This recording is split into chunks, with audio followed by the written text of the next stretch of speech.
Hey guys, Coach Keith Kepner here. Going to do another fight study, and this time it is Ward versus Green in the Super 6 tournament. Some of you guys newer to the game don't know about this tournament. It was a great tournament that Showtime Boxing did to determine the best super middleweight. Ward went on to win the tournament. Something about this type of thing, though, it produced a great fighter like Andre Ward, because without proper competition, it's very hard to be a great fighter. So, by the way, if you're an amateur boxer or pro boxer, you should thank your competition, because your competition actually makes you better. If you don't have anyone to fight, it's not going to elevate you very high in the pro ranks. There's a lot of guys that you don't know their name, and they're a really, really good fighter because they haven't had anyone famous to fight. But anyway, whole nother topic. Let's talk about this fight. One thing I want to speak on is that when I first saw this fight back in about, I think it was 2009 or 10, I was in Mexico boxing myself. My father and I watched this fight on one of the many nights we watched boxing live, and we were just super impressed.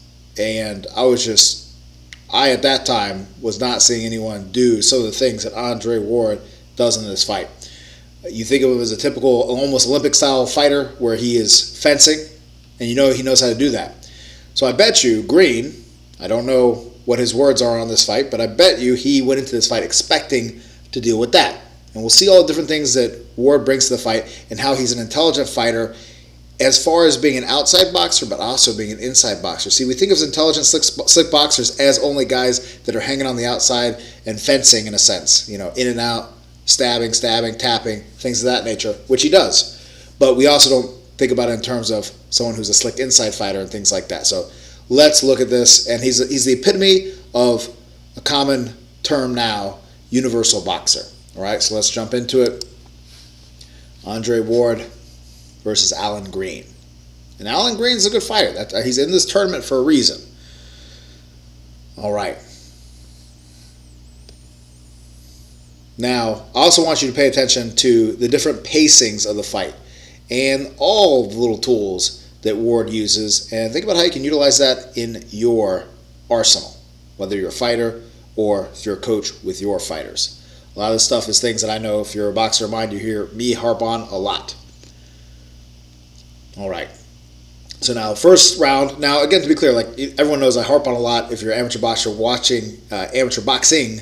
But here is a good example of different pace changes, so many different tools you can see. And, of course, just because you need to watch more amateur boxing, if you're an amateur boxer, doesn't mean you don't need to watch the pro game and watch an expert tactician like Ward. All right, so let's talk about Allen is walking down the ring, cutting off the ring, looking to close the gap on him. Something that Ward is excellent at is being able to avoid the corners. Watch how he masterfully avoids the corners and keeps a good circular distance away from it. And he will do some maneuvers that you'll see a little bit later on to help himself get further away from corners with a guy walking him down like this. Now, right now he's doing his typical kind of fencer type motions here, stabbing, feinting. That's a big thing. Watch for the feints. See, there we go, feinting. That's something that you need to remember as a boxer. Something I always have to instill and remind my people of is the importance of controlling with feints. Because think about it, if you're always, let's imagine that we both have pistols. If you're always acting like you're about to draw your pistol, they're going to be concerned. And they're always, it's a perfect example of a feint right there. Watch that one more time. Here, extends a jab, and he feint, boom. And having different types of feints, that's something as well. There's a few instances here where we see some excellent examples of that. Now, so that was a wrap-up, obviously, by Green. Beautiful jab to the body as well. That's something that Ward is excellent at. He's not just sticking up top. He's jabbing that stomach when it's there. Also, look at his hands up, beautiful position, things like that. And, of course, Green is doing his thing as well. Nothing extremely bad. Now, you watch, Green has a habit of dipping off to that right side, and Ward's going to use that against him. Good, he feint down low, boom, boom, boom. Now, one thing, that's a big one. So notice how he avoided getting tied up. Now, again, to be clear, Ward is not perfect in this fight. No fighter is perfect. But if you are tired of getting tied up, keep your hands with you like this on the inside, and it will nullify you getting hit. A lot of guys get hit when their hands drop on the inside, but they also get tied up. So that's a perfect example of him keeping things locked together. He got hit with a jab, but he's closing, he's smothering. Again, think about that for a second. Think about how him changing the rein, moving on his bicycle, moving, and then Green unloads. What does Ward do? He closes the gap, smother, after getting hit by one jab, So now it makes Green start thinking, okay, I need to adjust. I need to maybe step back a little bit sometimes. And we'll see how that's utilized later as we progress in this fight. Beautiful jab to the body as well. Think about it as well. The jab to the body takes away someone's head movement. They don't want to move their head anymore. And also they maybe sometimes forget about the jab up top and vice versa. All right, so here's some good inside exchange. You watch how Ward in this fight does such an excellent job of working his free hand and also breaking himself out of certain positions. All right, keeping his hands up. His left hand does have a mind of its own. It creeps around Green, which you could say that it does sometimes keep Green in position, perhaps. But oftentimes when he keeps it closer to him, he's in a better spot. That's another thing as well. A lot of fighters don't think enough about. Someone slips past your jab, control them with it. And if Green did that more to Ward, he would have nullified some of Ward's attacks. Now again, think about who's controlling the spaces. Ward is controlling the spaces with the feints and whatnot. Beautiful short shot right there and a good little follow-up. Very good short left hook there. See, extending out the jab, making him think. And it's not always a pawing jab, it's not always a snapping jab. Another beautiful example of a smother in. So again, instead of moving laterally, he smothers inside his shots, looking to land some shots. Ward gets the underhook position on it. And see, or excuse me, Green gets the underhook position. Now watch too, how he comes right back in. That's something that's a great example in this fight, is that there's a mutual break that happens, and he closes the gap in again, and Green is not ready for it. That's something you need to remember. Don't just break off, reset. Sometimes hop back right on. They won't expect it. Beautiful. Movement by good round. Good round. And now, that was not a dominant round by any means for Ward. Now, again, if you're an amateur fighter, that was maybe your opportunity to figure things out and then go on. You got to get 2 and 3 big time. But he's fighting 12s in this fight, that's fine. It's not a big deal. All right, let's not worry about these keys to victory. Don't you love the specificness of this? Stay focused. Don't wait for the home run. So you can obviously understand what that implies, but land the hook. Don't land the hook, right? All right, let's jump into this one. And again, this fight is beautiful because it continues to build upon itself. So again, with that jab, think about that too. Who starts first? Who does the first shot? Bob, first one. Didn't land, but is controlling. You see, Green does not control the dead spaces. Ward controls dead spaces. Now, that's a far superior place, in my opinion, for Ward in this fight most of the time with his lead hand. So again, you see he gets inside. He does a masterful job of this. Here, he's controlling there, and he's controlling there for a second over the neck, and then pulls it out for the shovel shot for the body right there.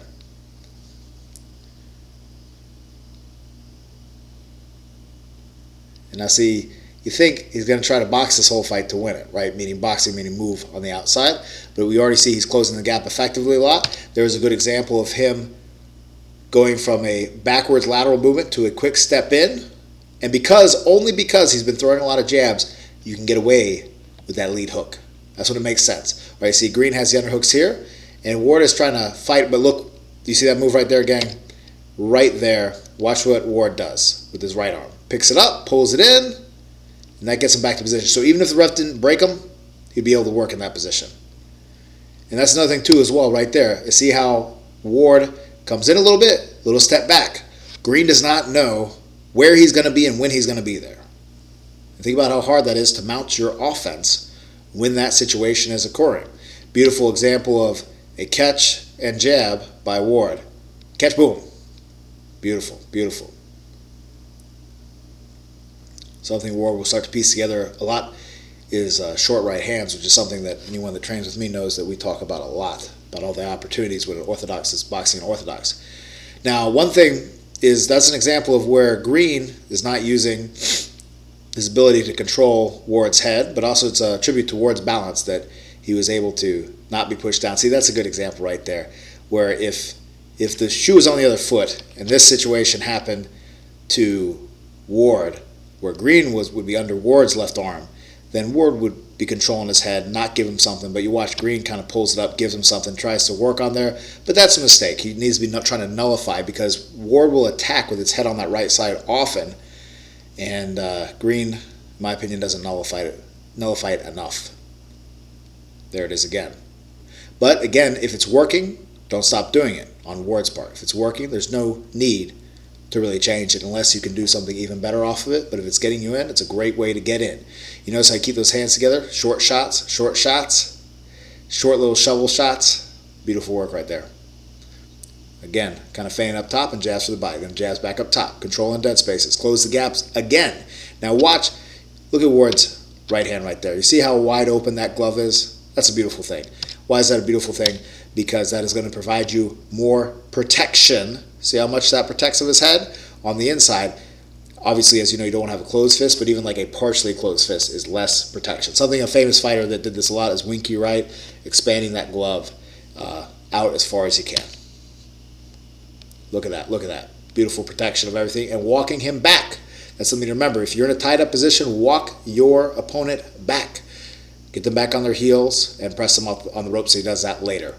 So see, he's in a position, but he has that underhook. He gets the right elbow in, short uppercut on the break, goes back to jabbing. Again, he's not letting any dead space happen. This is why he's a great fighter. Beautiful, slipped with the jab, jabbed again, slipped on that side, and Green's not doing anything to make him pay for it, so he's going to keep doing it. Shooting that jab from different places, jab for the body. Now that was a good attempt by Green, and Ward shut it down. And again, this fight continues to build upon itself. It's pretty phenomenal how this dish just keeps on getting cooked and cooked until it's cooked just right for Ward.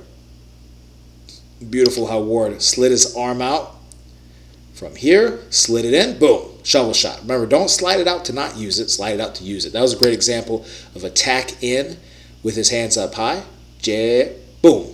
Yep. So that way, while he was stepping around, if he got caught with anything, he's protected. And again, talking about the open hands, right? Super basics thing here, but open hands, guys, open hands. Steps around. Ward dips down because he anticipates the headshot. So that's where it's a good idea to go to the body on these situations. But eventually, what goes up what goes down must come back up. He comes back up, goes for the hook. And then he's back to the jab again, controlling the dead spaces. Green does not get a chance to start mounting what he wants to do, and that's how you need to be. That's a great example right there, guys. Extension, boom. Off of an extended arm, that jab shoots. Here, extend, boom. See that? He just short the distance by this much, right? So normally a jab is from the beginning to the extension, but what he did is he cut off about a foot off of that sucker. And then smothers in again. Keeping the guard in the hands with him. Again, like I said, that left arm has a habit of creeping around, and you could argue he does use that to sometimes control Green. Here's Darrell, of course. And again, he slides in there. And he gets the hands back, shovel shots on the inside. And closes that gap again. Because remember, sometimes when this break happens, Green is good. That break happens, Ward might start getting on his bicycle again. But sometimes he might just try to catch you sleeping. And that's what you need to do as a fighter. Try to catch your guy sleeping because you might actually get a chance to put him to sleep. Pop. Beautiful. And Ward can work himself out here. I love how he got his left arm right there. Something I'm preaching a lot with one of our fighters recently. See that left arm right there? It's in a position where he could use it, and he would use it in a moment before the ref gets in there to break it up. Beautiful again, jab to the body, gets to the inside, uppercut. That was a great example of replacing the head with your punch. Okay, so he's in here, right? Remember, if you do this a little bit too aggressively, this could have almost been a headbutt, but it's not in this situation. But the head is right there. Boom. Now, he's going to replace his head, essentially, with that uppercut. Boom. Right there, right in front of his face. Boom. Very important thing, if you're a novice, beginner fighter, intermediate, you need to be able to do those shots that are literally, boom, in front of your face. And then back to the body again. See, he's not allowing, and he's not doing it with big bombs. That's a big thing, too, because everyone tries to do it with big bombs. Don't do it with big bombs. Example of double, one bump, bump, maybe triple left hook right there. Boom, boom, boom, again. So see, from that superior hand position of he has the right arm wrapped right now, right? But that's not affording him any benefit of control. But that left arm is not looped around Green's body, and that's how he can use it like that. Now see, it kind of slides out. And as you see, continuing through this fight, Ward does a more superior job of working out of the clinches as he does initially. And as an amateur, you got to make these adjustments even faster. But again, as a pro, you got this time. Now that's a beautiful, beautiful move right there. So it slides in. Whoop, here, okay. Both guys faded off to the right side. Then from there, Green thinks he's good. And this is a position where we end up a lot. Orthodox and orthodox. But right from here, Ward knows what he's got. Boom. He has a short right hand by pulling back a little bit and replacing his head with the right hand. It's a good shot. Let's watch it one more time. Smothered. From there you think, I can't hit someone with the right hand. Yes, you can. Boom. Puts it right in there. Guy's right hand in a good position. Ooh. You see that, gang? Right there. So Green gets the underhook. Right there. See that? Green with the underhook. Ward has his hands up just in case Green looped it out around, try to get him. But watch what Ward does in order to get out of that. Watch the right arm of Ward. It comes up, and the elbow slides in. See that? Comes up, elbow slides in, and he's in a position where he can control, boom, shovel, use it, and abuse Green. Beautiful short shots off the side. Keeping the guard in tight, keeping the head in close. So you gotta love those short shots, and that's something as a fighter you must master, in my opinion, to be on that level. Those short shots. Oh, short jerking shots. It comes from the shoulder. It doesn't come from the arm. It comes from a jerk of the shoulder, as you can see here. Arm punches are still no good on the inside, as Green is doing. Ward is jerking the shoulder. Jerking his shoulders. Beautiful little short right hand again, gang. Really love this type of stuff because you're hitting people in places where they don't think they can get hit. And these shots are telling. They're winning shots, but they're also telling. They break a person down. If you want to see an example of shots like this breaking someone down, watch Gene Fulmer versus Perret. Beautiful. Gotta love that too right there on the inside. Boom. Shoots a shot. What does he do? Goes under. Bam. But he's not leaning excessively forward, so therefore Ward is not controlling his head down. Green is not controlling his head down, and even if he was, I don't know if Green would be doing it. Beautiful short uppercut again there. Pressing him up against the ropes. Shoot the 3 up top, 3 down low. See, Green's trying to work, but he does not. I bet you in this fight, he didn't train to work on the inside. That was good by Green. And then Ward trades it back to him. Short uppercuts, shovel shot, putting the head in there, controlling.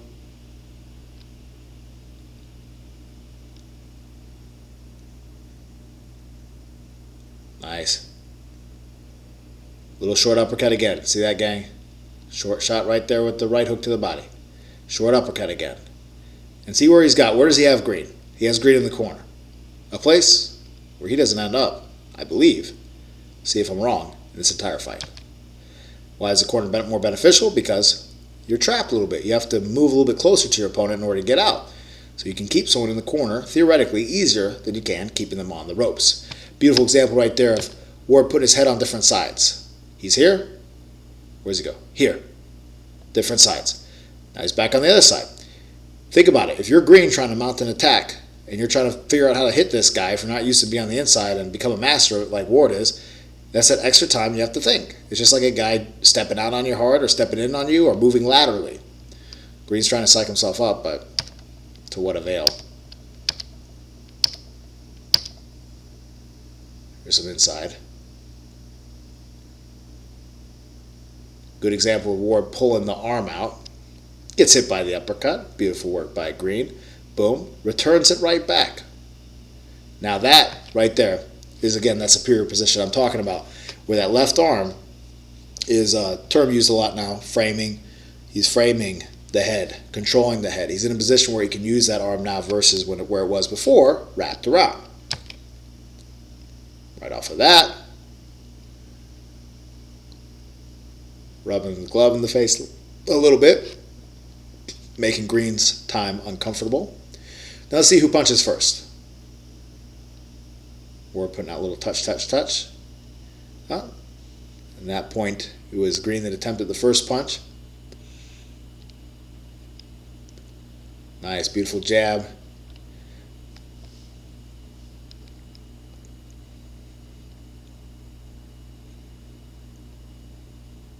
Again, Ward is controlling the time and the spacings. So even though that was not the best exchange in terms of Ward, he's still pop, pop, gets touched with a jab, touch with a little shot, touch him back, and then Green pushes him off. Try to step in with a hook, didn't get anything, but he goes right for the body. That was a beautiful example too of that superior position. The arm goes from an inferior position to a superior position, right? So he's here, whoop, arms, again, that left arm has a mind of its own. Sometimes I know with my boxers that left arm does sometimes have a mind of its own, but you got to make sure to not do that.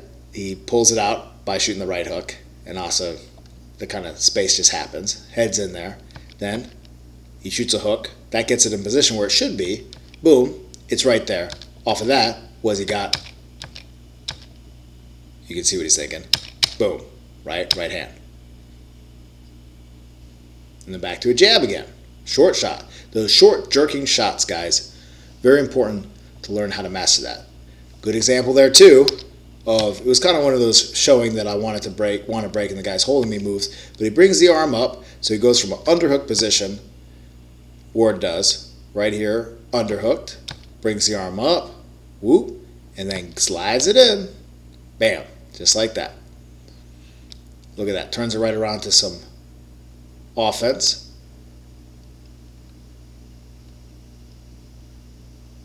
Also think about too how him putting the arms up, signaling the break, makes the ref want to get that break in when Green tries to walk him back. So now he's walking Green back to a place where he can really unload on him. And remember, when your opponent is on the rope, that is the time you can really unload.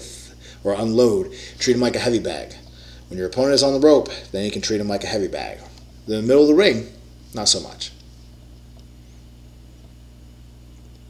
Again, what is Ward doing? He's walking him back, and look where he walks him right back. He walks back to the corner, looks like Green's about to try to exit out. Ward stays with him a little bit. Boom. Attempted that short right hand again. Borderline. Nothing. Now that's a great combo right there, guys. Don't forget about this combo and the unpredictability of it. The 2, 1. Very fast with the 2, and see, it gets him in position again where he's superior with that left arm, where he can get that right hand. Now, gets the arm out. Boom, back to the jab again. See, that was good by Green. Shooting that uppercut from too close. Man, that was a sweet, short right hand. Right from here. Look how close he is. Is that a 6-inch punch? Just about. Right from here, boom, beautiful shot. And just like we talk about, just like if you're a boxer of mine, you've trained with me or anyone in our system, you'll see his head. In your mind, you think, I can't throw a right hand, a straight right. You feel like it's got to be a hook. And then if it's a hook, it's kind of the back of the head. But what he does is he slips his head over with the punch to make room and get a place for the shot. And see, he does that with that left arm wrapped around. So just because your left arm's wrapped around or your lead hand's wrapped around doesn't mean you can't do that shot. Again, smother, smother, smother. And anyone that has dealt with this type of thing before, it's a very tiring process to have someone do this, like Ward's doing to Green. Look at those short shots. Short. Again, controlling them with that good left arm. Underhooks, he slid his arms back in. It's a rough fight. But it's a good fight, and it's smart boxing.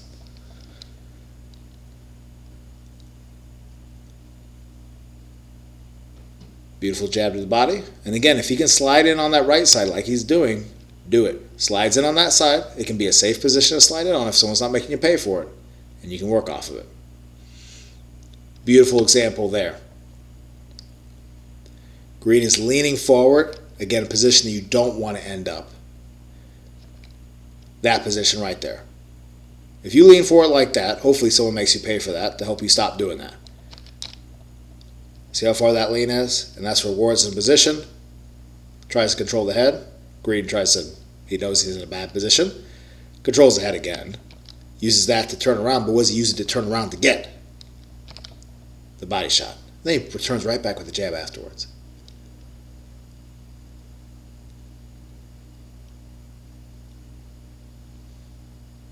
Beautiful short uppercut by Ward. Here you'll see the highlight of the good, about the best thing that Green did in that round, which was that check hook. So Ward shoots that uppercut from a little bit out. Boom. Gets it in. Turns on it. Nice work by Green. Bam. It's like that old saying, right, in boxing, don't hook with a hooker. Doesn't necessarily apply to this situation, but you can get caught if someone's a better hooker than you by trying to trade hooks. Again, that jab makes it so it's 2 times as fast to shoot it from half the distance. So don't always do that, but have that available as a tool in your arsenal to change up the timing of the jab. I don't think he wants beautiful jab to the body. Now that was a great example right there, guys. So, 2 good boxers. Boom. He jabs for that body. What's the counter for the jab to the body? The 2 up top. But what does Ward do? He anticipates that, and he makes sure that he's out of there by then. All right? Too often, a lower level fighter maybe jabs for the body, and no one's going to make him pay for it. Or another low level fighter jabs for the body, and they're boxing someone else that's decent, and they make him pay for it, like Green's doing here. But smart. And he puts out that jab again once the distance is made. Utilization of the lead hand, very important. Then he just changes it into a left hook sometimes. But see, he does it so sparingly where it works, which is controlling. It's just enough control. It's not a power shot right there. It's enough control, and then he sees he's got a home for it. The guy can't see it. Tries to put a little more pop on it. Turn it on the inside.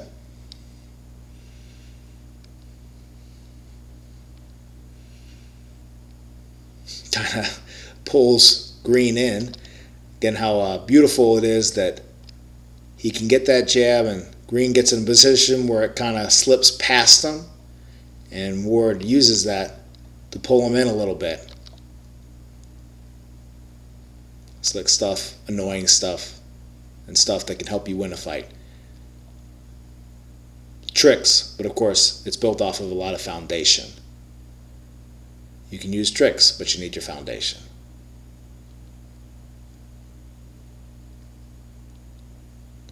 Now see again, look at that, how Ward's in a position where if he was a lesser fighter, Green could have walked him into the corner. He's wanting to walk him into the corner.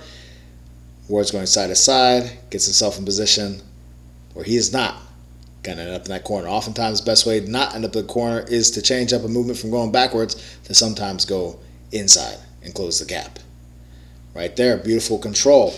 See, that's where Green's overreacting a little bit, again with that typical lean to the side, controls him with that head, tries to hit him with the right, but this is how good of a fighter Ward is. He knows that the guy's pulling out, he's not going to quite get it, so he doesn't overcommit, he doesn't throw it, he goes back to trying to control again, and it looked like he went for a body shot on that. Let's watch that again. Here, he got it down, whoop, boom, knows he got the body. He puts out the jab again afterwards, puts out the stick. Boom, boom, boom. Look at Ward, beautiful with those hands in beautiful position. Good, Green got a jab through. And that's one thing, let's see how Green got that. That was almost a back of the hand type jab, so it doesn't look like he's in a position to throw it. And we see Ward do that like from here. Boom, flicking. Beautiful job with Ward with the hands up, right hand up, such an important thing to have. Think about too on the inside how Ward is slightly turning him. Look at this, slight turns. Slight turns. See that? It's getting Green out of position. Let me tell you, if you box someone that gets you out of position all the time, even if it's little bit by little bit, especially on the inside, it's an uncomfortable situation. You're not able to mount off what you want to mount. Classic little tool right here, guys. Let's watch this again. So Green's driving him back to that corner. All right. What does Ward do? He realizes maybe if he goes directly to his left right now to get away, he might run into something. He backs up a little more. Gets a little bit of space. From that space, starts sliding along the ropes. Okay, sliding along the ropes. Now what does that do? Because Ward's a good fighter, because Green's a good fighter, both good fighters, Green's looking to cut him off. But by trying to cut him off, now he got away further from that corner. So now he's able to exit around and circle around without having to worry about being driven into that corner. When I saw this the other day, it just stood out to me as just such beautiful ring control. Because from this position right here, he's a little close if he tries to exit out to the left side. He backs up a little further, so he thinks about it. No, backs up a little further, and then, okay, slide along the rope. From that, though, now Ward is more in the center, Green is now more in the center of the ring. So now he has far more real estate to arc and circle around this way. Beautiful work. Then cuts it back, closes the gap, does some hooks. Again, superior position with the hands. He could do a lot off of here. He does do a lot off of here, but you can always do more. No one is a perfect fighter. We all need to strive to be the best fighters we can be. He uses that beautifully, though. He works exactly like I'm talking about. Way to prove me wrong, Ward. So right there, beautiful position. Look how open Green is with his arms and everything else, and look how beautiful Ward is. And look what Ward can do with that. You can do this too. Bah, bah, bah. Good stuff. A little half annoying. Yep. And then he stabs it. Beautiful jab right there. See, oftentimes when I first started coaching, I'd see a lot of beginners trying to like shake away their jab, like just little jabs that are like the last fifth of a jab, and that's all they could do. That's a problem if that's all you can do. But if you're like Ward and you can do full jabs, then yes, it is good to mix it in. Beautiful sequence there of the catch, turn, getting those hands nice and wide and open. Beautiful 1-2.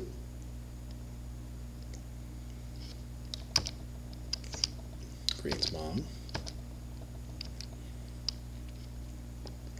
It's getting broken down a little bit. All right, jumping into the next round. What round are we getting into? Round number 6, halfway through. Beautiful short right again. Look at this. Again, Ward is the first one to punch. All right, if you make this a habit for yourself as a boxer, amateur or pro, it's a beautiful thing. First one to punch. Bam. Closes the gap, gets right in there, short right hand, pushes him back, short right hand again. Forces him on the rope, so now he can be his heavy bag. Now watch here. Watch this left arm by Ward. So left arm's in there. You see that? Thumb is up. And watch what he does. See that arm right there? Now, he's going to try to yank it. He doesn't get it the first yank. Do you see that? Watch it again. Yank. See where the thumb starts going down? He starts turning the hand down. So the thumb is down. To create some space, quick pull out. Works it. Body shot, shoots the headshot. Arm gets back in there again. Pulls it out again and works with it right away. Very important. Too often you act like, okay, I got the hand out, I'm not going to work it. He gets that hand out and he works it right away. Beautiful spin by Green there in a second, but boom, boom, right there. And that's what Green should be doing more of. He doesn't do enough of.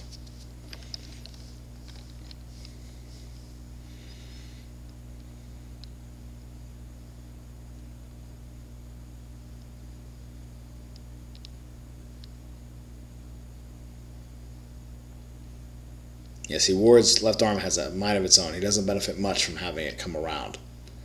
It doesn't serve too much as a corral device. Beautiful 1-2. Don't forget the importance of the 1-2. So easy to think about when we're talking about all this other stuff, where the 1 and followed by the big 2. Boom. And then again, the gap is closed again so that, think about this, guys, how You could say it's sloppy in a sense, but it's not in a sense because it's purposeful and it's something important to practice. So he's here, 1, 2. Closes the gap. Anything that green tries to get is nullified. Why? Because he is so close, he can't get anything. He steps inside of the right hook, attempt of counter, and then goes back to work again. Beautiful job with the hands up. Beautiful job working the shots. And now see, that is right there what Ward does as a slick fighter. Left arm, good slip by Green. Controls him. See that? And if Green was doing that a little bit more to Ward, you'd have to make Ward change some of what he's doing. Right there. He lets him out of it, but again, it nullifies enough. Walks him right back. So look at that. They're tied up. Green's holding. Walk the man back and then work. Walk the man back to the corner and work. That's called ring generalship. Controlling the ring. Beautiful. He gets what he wants. Walks him back. Gets what he wants. Boom, boom, boom. Out. That beautiful hand up position. Ready to counter. Turning as he's throwing. Look at that, guys. Boom, bam. Turning to the right side. Turning to the right side. Again, that's another thing too, guys. If someone tends to bend at the waist over to their right side, or if they're southpaw, their left side. Okay? So they're in their boxing stance and they're leaning over. Guess which way you need to go? You need to go that way. You need to go around their lead shoulder if they're leaning to their rear side, because that's going to end up them in a position where their back is getting more and more to you, so they have to almost kind of turn to find you, and it's going to be harder for them to see the right hand or the rear hand as it comes to hit you. All right? You see, trying to think of some good examples of this.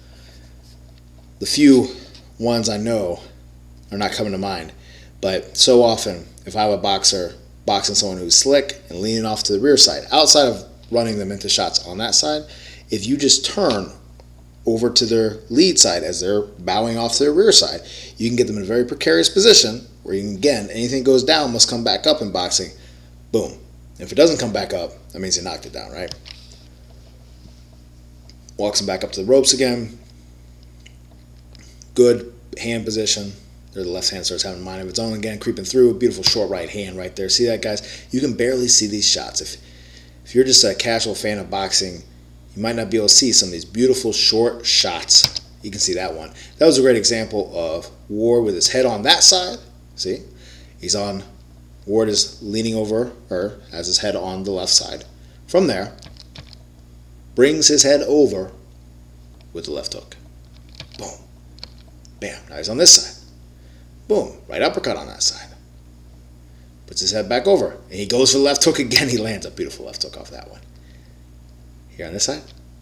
Bah, got that beautiful one. Boom, got it again. Good job with the high guard.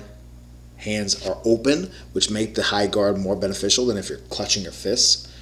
Also, obviously, preserving energy. Beautiful short uppercut there by Ward as well. Look at that, guys. Again. Be able to throw those shots. They're there way more than you ever think. Try it again, wasn't there. And he's ready to weave under afterwards. That's a big thing you got to remember as a fighter. You miss a shot, be ready for the retaliation, even if it's not there. Boom, under, boom, 3, short right hand. That's, again, that beautiful short right hand that, in my opinion, if you want to be a serious boxer, it's very important. And see, with that superior position with the left arm. Left arm is there. It's blinding him. Green can't see it. He can maybe feel it, though. Okay? You can maybe feel it. You can't necessarily see it being set up. You couldn't see it. Beautiful shot. But Green does try to come back with a shovel shot after that. You get hit by a shot, that's a good one to come back with. You're going to hit something. Boom.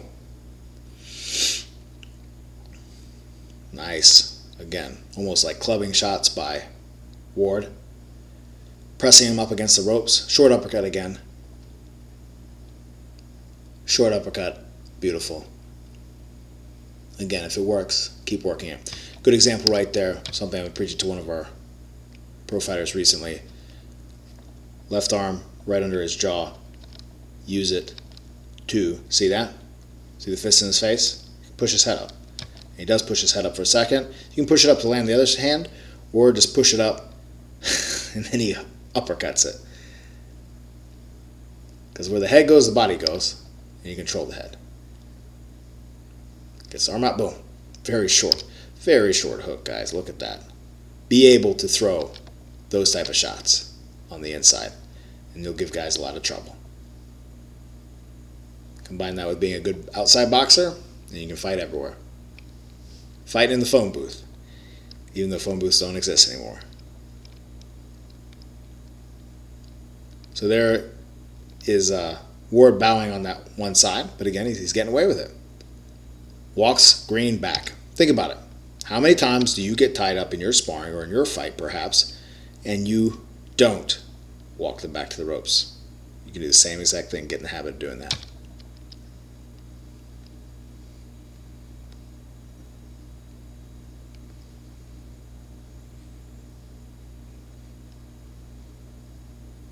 That was a good example of go southpaw, uses that to, boom, come back in with that kind of overhand left shot.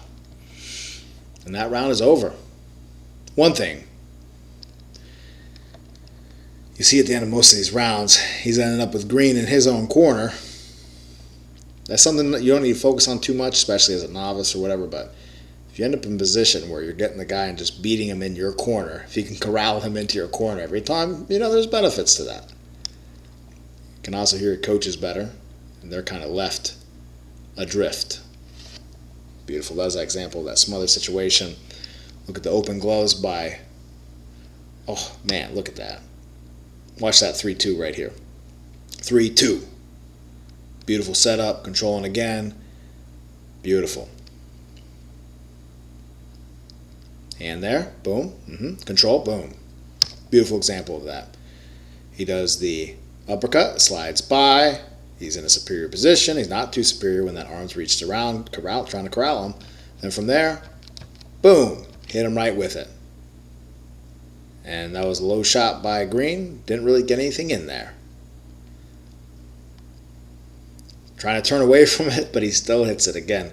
That's one reason, too, why I'm generally not a big fan of people trying to ride punches all the time.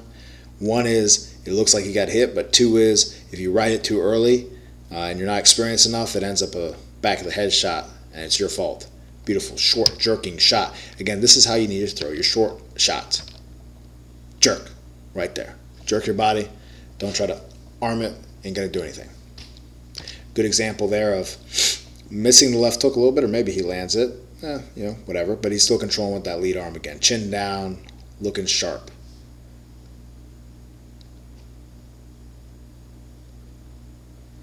And again, don't forget about, that was a good example there.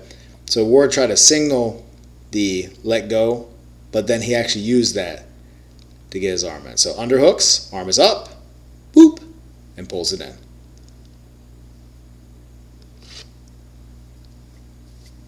Good example there of some feints. Feint again. Maybe feint in a right hand. Feint, down, little hoop, then closes the gap. Think about that, guys. If you're boxing somebody and you know every time they're about to jump in, you can catch them jumping in. But if you don't, that happens. Ward didn't know if that was going to be another feint. He feinted him basically 3 times, and Ward knew that Green wasn't going to make him pay for it, and so he just comes in. It's a very low energy way to keep somebody busy, control, and keep yourself safe too. Feint someone into knots. Tie them into knots in a sense with your feints. Meaning you make them so wrapped up and controlled and thinking about what you're doing, they stop thinking about what they're doing. Beautiful. Right there. Again, don't forget the basics, guys. Boom. Nice little attempt at the short shots there. Jab to the body. Going up and down with that lead arm.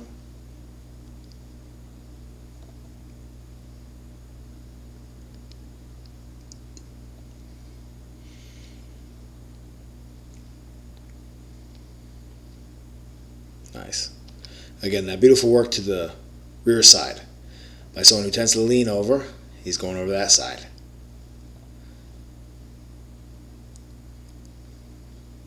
Great hand position. Great example there, some basic boxing. Slip, smothered in, tried to catch something on the rebound, didn't get it, but then he gets that. So think about that. Missed the hook, boom, boom, bam.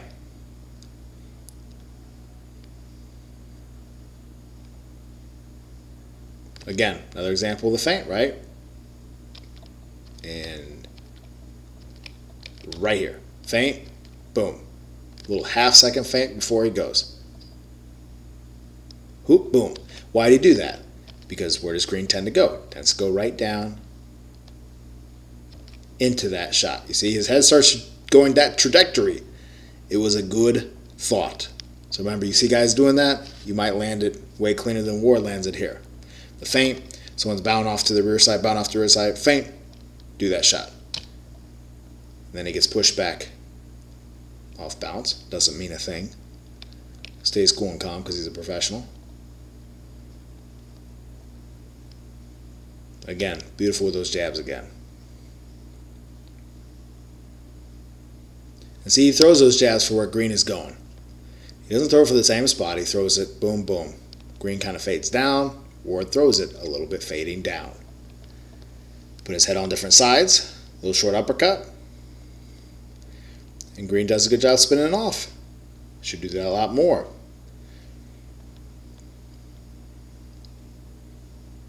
See, now Ward's changing on him a little bit, going southpaw.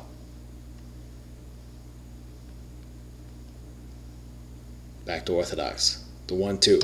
And I used to think it was sloppy when I boxed, but if I would have done it more, I might have been more successful. How he throws his right hand in such a way that he can cover range with it, and sure, his rear leg comes up to his lead leg, but it's how he can also close the gap and also get the shot off if Ward pulled out a little bit. Boom. Again, turn it. See that? Because again, where does Ward tend to go? Where does green tend to go? He tends to go in that exact position right there. Whoa, what does that mean? You got to step around. See that again. Dives down, sees it, steps around. Tries to catch it with the hook, the 2. Ward's doing a good job. Green's doing a good job trying to avoid it. But not good to end up in those positions. And if someone does, you need to utilize it.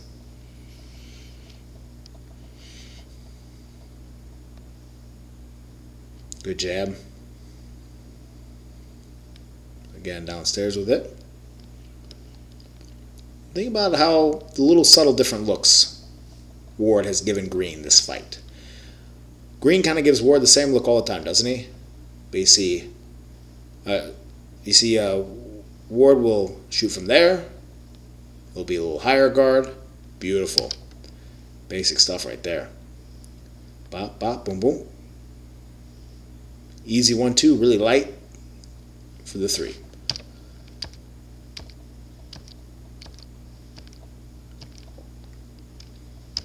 Let's watch that setup. Yep, that was the 1-2 we saw in the corner there. And see, he smothers in, so therefore, little very light clash of heads, but therefore the counter hook isn't there.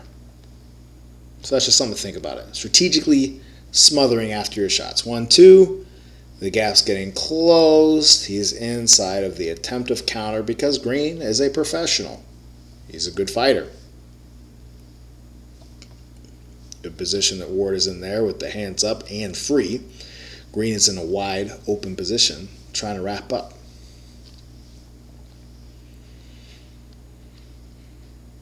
Who's controlling the space again? See, at the start of every round, it's such a basic thing, and it's something that any coach will tell you to do, but controlling the first little bit, right there.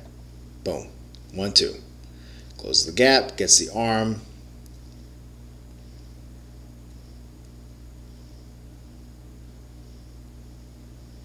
Jabbing, jabbing. Beautiful slip inside again. Gets the hands out. Gets the right out.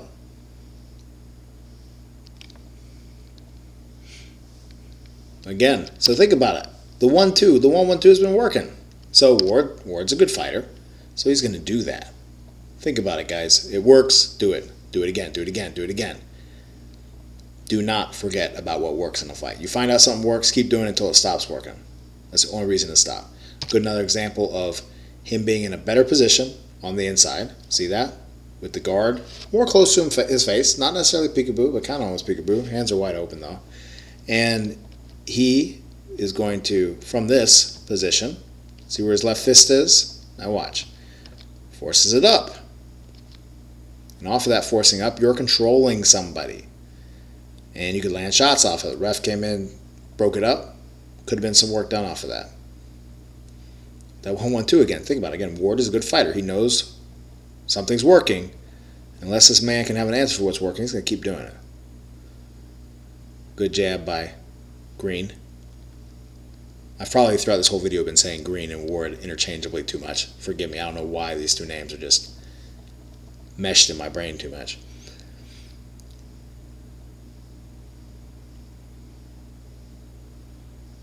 See, Green's trying to bowl him back. Short uppercuts by Ward again. But look, see, Ward is walking Green back again. Walking him back, walking him back.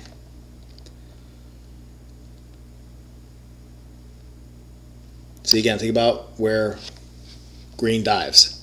Where's he going to dive? He's going to dive there. And think about, too, off of that position, what is someone going to attempt to come back with? When someone is like that, they're probably not going to throw a jab, or they're not going to throw a left hook. They're not going to throw a jab, not going to throw a left hook. They're probably trying to counter with something with their right hand. And when you step over on this side on them with a punch, now the chance for them to come back and hit you with that punch doesn't make any sense anymore. It takes a long time for them to do so, and if you see it coming, you can probably catch them, beat them to the punch. So that's all the advantages of coming around something like that. And see, Ward did the same thing, and Green had a little good combo. Beautiful shots by Ward there. Good example there. Miss a big shot, whew, smother, smother, smother. Working again, working again. Now where's he got Green again? He puts Green on the ropes again, again, again. Green's trying to get off the ropes. Shovel shot. Short right hand. Nice. Good by Green. Green's not a bad fighter. He's working on putting the pieces together. Again, superior position with the hands, and that's why he can get that. It's much easier for him to get a beautiful right hand from that position because he can force a little bit of space versus when it's wrapped around Green's body. Boom. Those are telling blows. Again, trying to push his head up with the left hand. Body shot. Wrapped around, pulls it back, short left uppercut, tries it again. Beautiful inside fighting. And again, another example. Another tip on getting your arm out of there. So you are right here in this position, right? You're tied up. You think you have nothing to do, particularly also if you're an amateur, guys. Because remember, pros have time to work themselves out. Or if a guy's continually tying you up, you end up in this situation continually. You have time to work yourself out of that and make it right. Amateur, you don't have much time to do it. So if someone's doing that to you, if you're ending up in that position and it's limiting you, you need to be pulling on this a lot faster. So he's here, and now watch what he does. The elbow's going to go up. Elbow goes up. Here. See that? So he goes up. Thumb goes down, elbow goes up. Thumb goes down, elbow goes up, pulls it up. So he's here, thumb goes down, elbow goes up, pulls it up and out. And that can break out of most any of these holds. And he works it again. He's a master. And see, it has a mind of its own. It works itself back in there again. But he's a master of working it once it's broken out. Beautiful 4-3 there. Short uppercut. Now you could say in this type of situation here, it may be a case where Ward is actually controlling his right arm, right? I know there's some boxing aficionados that would maybe say that that's the situation there, and that might be the situation there, that he's thinking about controlling this arm, working with the other arm, because it's not technically holding and hitting, and also it's on the other side of the referee too, right? See, that referee is straight through that little crevasse right there. So controlling, and again, all about making someone's life frustrating, making it uncomfortable, and scoring shots. Worked it out again. Worked those shots again. Slide it out and hit.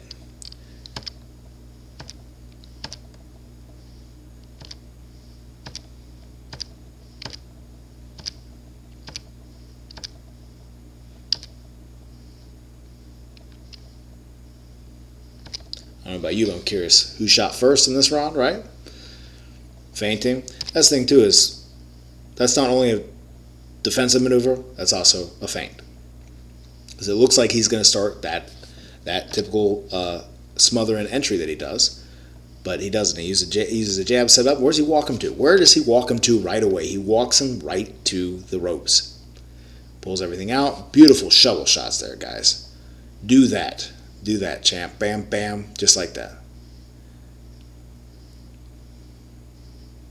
And look, see, a little different look. It's not extreme different looks, but just little different looks. He shot this jab, boom, off of a position where it's back home. He wasn't doing the half jab.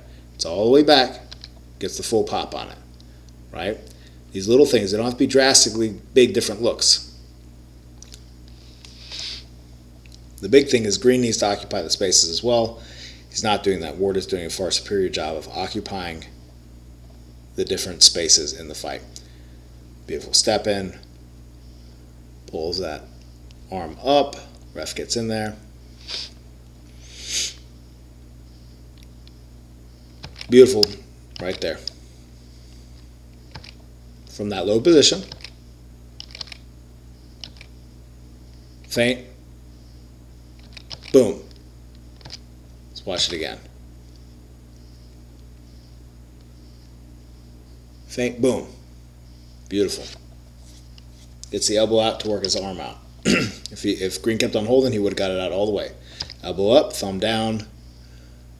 From this position right there, pulls it out nice and easy. And again, you still got your rear hand for defense when that left hand is there. Again, controlling, far superior position, tries to get the right hand again. Green tries to stop that from happening. Walks him back. Again, beautiful example of elbow up, pulls the elbow in, works with that hand. Puts the head on different sides, works the body on that side. Beautiful little step to the side. Boom. On that side, whoop, bam, shifts the feet over a little bit. See, now think about how Ward is inching back, inching back, inching back, inching back, inching back.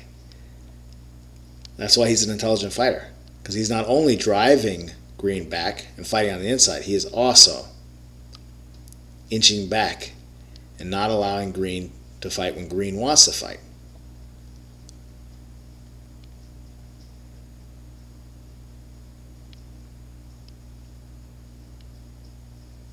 Beautiful attempt at that same type of shot. Replacing the head with the right hand. Boom.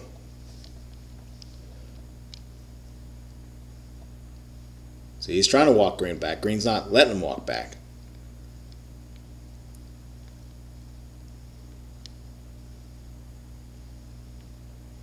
Nice. A little bit of gap happened, and Ward gets it. Boom. That was a little bit of overreaction by Ward. Might have got caught with that body shot. Good short uppercut. That's the thing, guys. He's not rearing back on these shots. Just right from there. See here. He essentially underhooks him, walks him back, short uppercut. Boom, body shot. Works, works, works. He's dictating almost when the ref breaks him up. Good example of a different type of entry here, right? So not only the jab entry, not only the lean to the right side, but he just does a quick stutter step in with the high guard. Boom. Yep. And he's looking for the shot. Didn't get the shot off of it.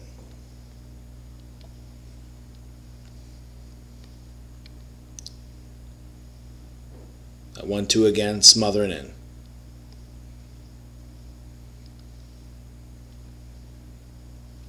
Walking him back to the ropes again. So again, he's making Green his heavy bag. And Green worked himself off. Good work for Green. That dive in the head low, though, okay? So Ward did the best job of making him pay for it right there. Dive in the head low. He's on that position. The head is out of control a little bit. Boom. And he goes back to controlling the head again with the left arm. So here, boom, controls the head again, tries to get it again, doesn't quite get it. And think about which way he's turning again, like I'm talking about, gang. That way, Ward does not have a response. Trust me, if you want to make it so your man does not have a way to hit you back, turn around to his lead side when he's dipping off to his rear side, and he will not be able to hit you. And see, Ward's, you can't see in the video, but Ward is doing little step arounds. Step around this way. Step around this way. Just a little bit by little bit. So he's still on him. But again, think about it. Green is having to readjust, readjust, readjust, readjust, readjust, readjust. That little bit. Those little turnings on the inside pay dividends. Oh.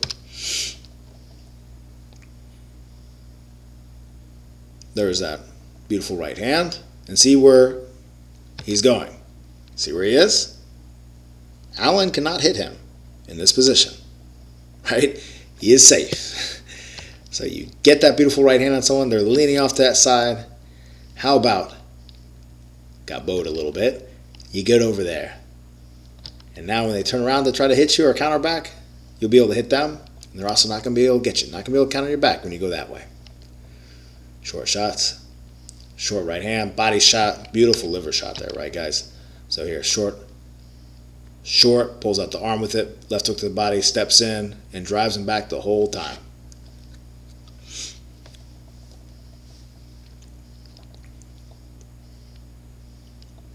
Back to good foundations here in round number 10. Beautiful jab and a 1-2. See, his ability to box at the range he wants to box at. So he doesn't close the gap with the right hand because he didn't want to close the gap with the right hand, not because he's sloppy before. The 1-2 steps back a little bit. He's in with the 1, back a little bit with the 2. In and out a little bit. That's a brilliant example, guys. He's in, jab 3, steps out on the 3. In on the 1-1-1, steps out with the 3. Gets past the counter, goes back again to hit with the 1 again to control, to stop things, but also you get points. And think about how he kept it there. You keep it there, guys. Okay, it used to be something really annoying when people do this to me, but man, just keep it there. If that arm ends up like that, whoo, they slide past, just keep it there. Control, control, control. Ref has to break you up. Just act like you're a baby and you don't know how to control your arms and get them back. So therefore, the guy that just slipped is not ending up in a good position. Good short shots. Oh, beautiful. Right here. Right, left, control. Nice. Closes the gap really really fast. Boom. Controls the gap. Think about it. If you're looking to counter Ward, he jabs. And then all of a sudden, he's right here on you. Good luck trying to hit the man after that punch. It's going to be very difficult.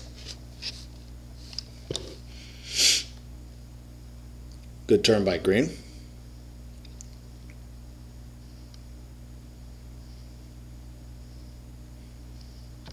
Good example of feinting the jab and then the left hook. Feint. What? Boom. Controls his head again. Leaning on that left side, or that right side rather. Works the arms out at will, because he can. And as a fighter, you need to realize that you can work your hands out basically at will unless someone's just death grabbing you. Which over the course of the fight, they will be less able to do as they get more tired. Good short right hand again. Good example of that. You're in this position here. You think you don't have a right hand. You think all you can do is right hooks. You're even further in that position, right there. But right from here, you pull your head over with your right hand and you hit it. Practice on the bag. Practice this in shadow boxing. You will land this shot a lot.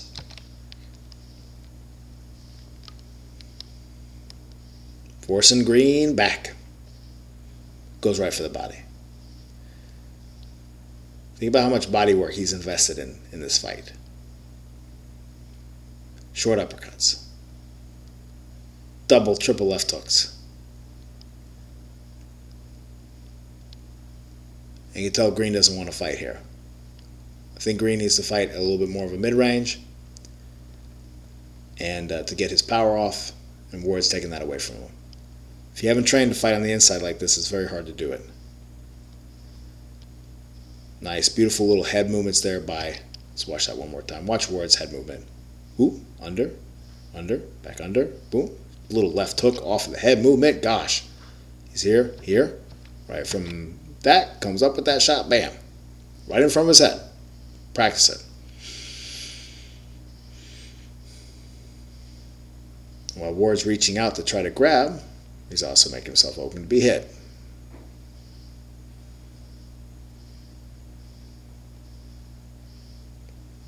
Pulling his head over as he throws the shots. Tried the right hand. Didn't get it. Good attempt by Green again. But you can see who is much more in control of the situation. Nice.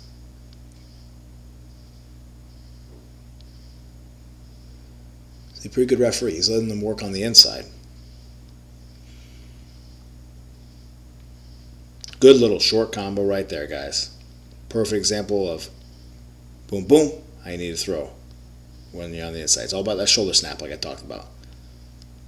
Snapping the shoulders. Oh, beautiful little. Watch this again, guys. Boom. That one right there. And he ends up in his own corner.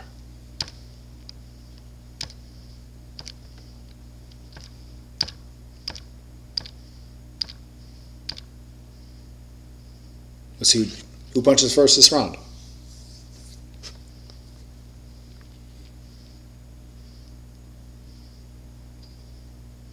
Again, controlling the spaces. Little feint jab, first guy.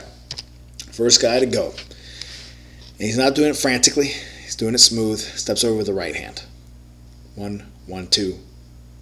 Little turn with the right hand. Just turning. Like also, someone ties you up, turn. Just like that. Another example of that, like half jab and then a full jab. Half boom. Makes it very difficult to deal with. Don't underestimate how much it can disrupt somebody. It's like throwing sand in their face.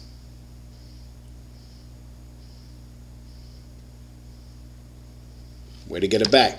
So that's where Green's feeling mutual break time, right? You have to feel those things as a fighter.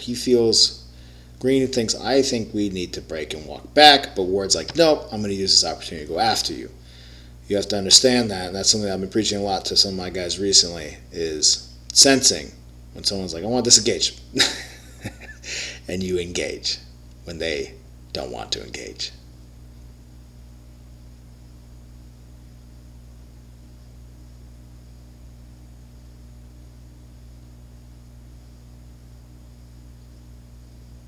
Going down for the body again with a jab. Beautiful job with that chin down. Look at, by the way, quick note, guys. Quick note on some basic boxing here. Look at Ward. See how his head is down? Chin is down. Look at the crease in his brow right there. Looking through the eyebrows, as I call it. That's how you need to be looking at people. Look through their eyebrows. Look through your eyebrows. Do not try to look at them straight on. Your chin needs to be down, and if your chin is down, you're going to have to flex your brow to see. That's how Ward is, and that's what keeps him safe throughout his entire career.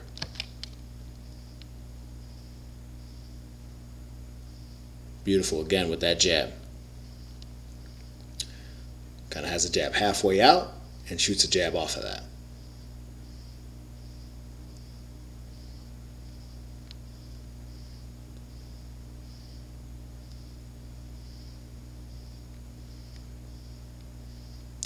Gets those hands back in. Jab. See if you can keep him in this corner. Keeps him on the ropes. Almost walks him to a corner. Getting the hands out again.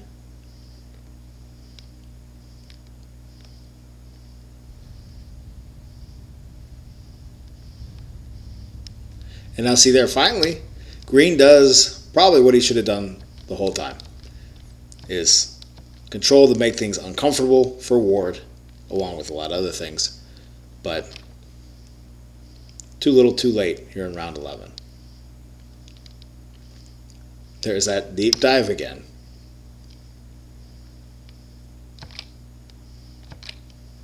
But good on his part by jumping out. But that's where, again, that's where Ward knows where to place the right hand, because he knows, where's his head going to go a little bit? It's going to go there a little bit. See that? Bam. And he goes right back to controlling with that left hand. Left hand control. See that left hand? Right there in the face. Walks him back to the ropes. Stays on him. Beautiful shots right there. Let's see that, guys. You can sense right now green wants to disengage. Walks him back to the rope. Boom, boom, boom. I want to get away. No, I'm going to walk you right back to the next ropes. You can do that very easily. Way easier than you think. It just takes practice to do. Good little short uppercut. Good again with that superior position with the left arm. And look at Ward keeping his foundation together in round 11. If he can do this for 11 rounds, 12 rounds, you can do this for 3 rounds, 4 rounds, 6 rounds, 8 rounds. That's a beautiful example right there. I was waiting for this, man, where his head's on the right side, does the right uppercut. Practice this, guys. Head on the right side, little right uppercut. Head on the left side, left uppercut. And bring your head back around afterwards. Because again, think about it. If you're trying to hit Ward, and Ward is on this side, you're thinking about what I can hit. He comes over on that side. You're thinking about what you can hit on that side. But he hits you as he brings his head back over to this side. He's a step ahead of you every time. And you can be a step ahead of your opponent every time with these types of moves.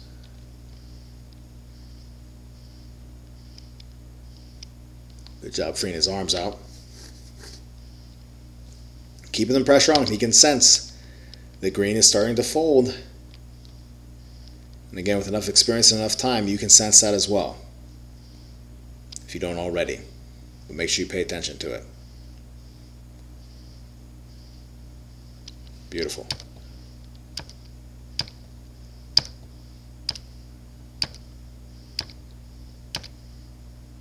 There's that left uppercut. So remember, he got that. He was on the right side, brought it over to the left side, shot the left uppercut, and now where's his head going? He's going to go on the other side.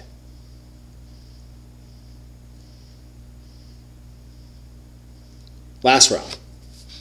Last round of this excellent performance by Ward. Now look how he can close the gap with those shots. 2, 3, stepping in with the 3.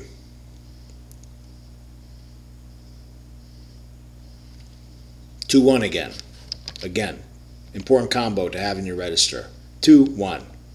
2 didn't get anything. Didn't even fully fire. Boom. Got some place for the jab. Gets in place for, again, the right hand again. 2-1, 2. Smothers in. He's on the inside.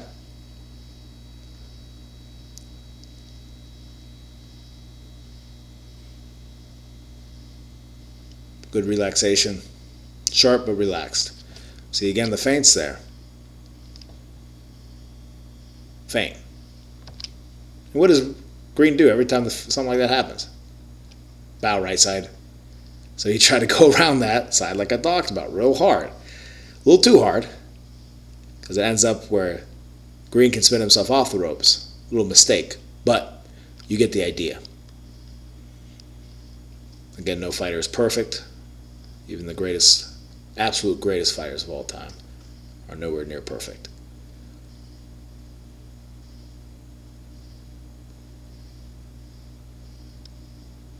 Again, same setup there with the feint.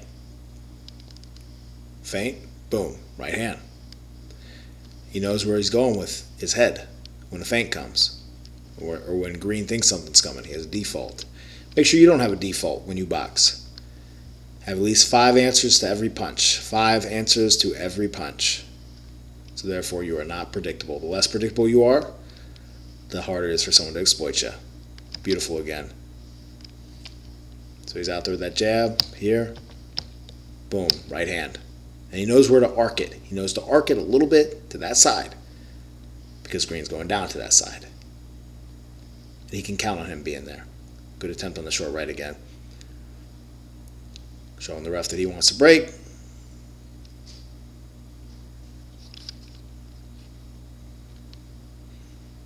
Again, another example. Feint, shoot. And it's almost like a fall feint. Ooh, boom. A little slow on the right hand. Putting out the jab again. And he snaps the jab. So extend, kind of paw, snap.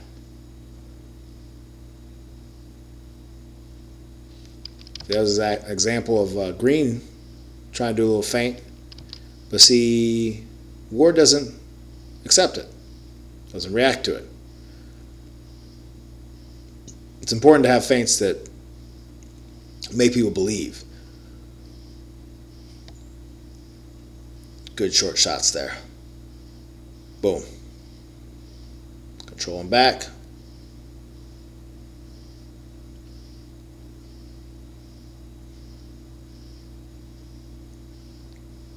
Controlling with that hand again.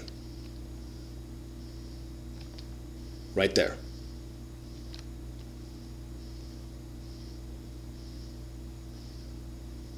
Great example there, controlling with that hand again. He slips past the jab. Or he just kind of leaves it out there. He gets a little bit slightly past it. Goes right for the body after that. Then left hook afterwards.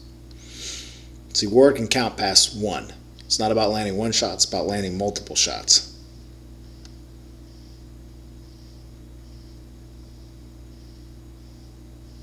Working the body again. Walks him right back to the ropes. Man, beautiful position right there. Look at this position right here. Right here. This position right here. He can do anything he wants to do off this position. Boom. Boom. And that's an example of a desperation combo by Green a little bit. Just hook, hook, hook, hook, hook. There's one uppercut afterwards. But it's not placing. You got to place it. Be thoughtful how you put the combos together, particularly when you run them off like a riff. Another example of that perfect. Head pulls back a little bit, goes on the other side, whoop, comes around the other side, whoop. Excellent work there.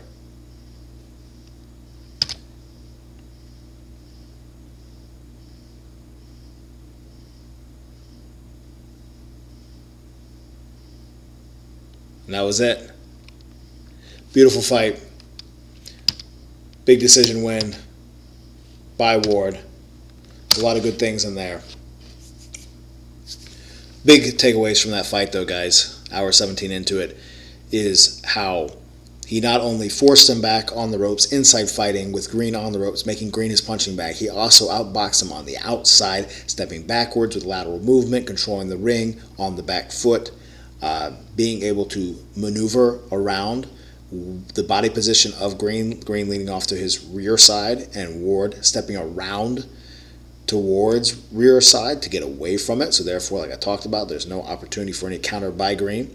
Controlling, then like with the 1-2, smothering in oftentimes, so there's nothing there, but also being able to step in slightly with that jab, step back with the left hook, and getting out of the return fire as well. It's very hard to hit a target if you don't know how close or far away the target is with your punches. And those things, along with the feints, constant feinting, and the jab timing. The jab timing is variable by the distance, because if you shoot the jab from halfway extended and then shoot it from, all the way back at your face almost, there's different times on that, outside of putting it different places, and sometimes it just being a feeler jab and then you're mixing the feints with that. All right?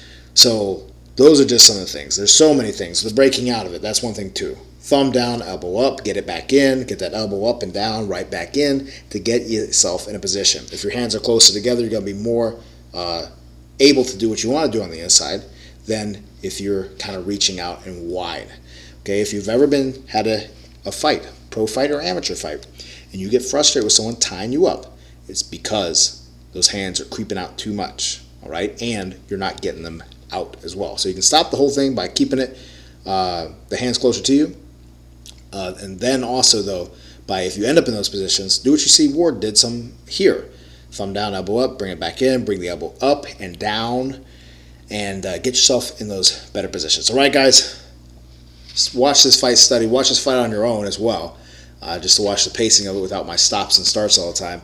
And continue to be a student of boxing, because when you're a student of boxing as a fighter or as a coach, you cannot help but become better.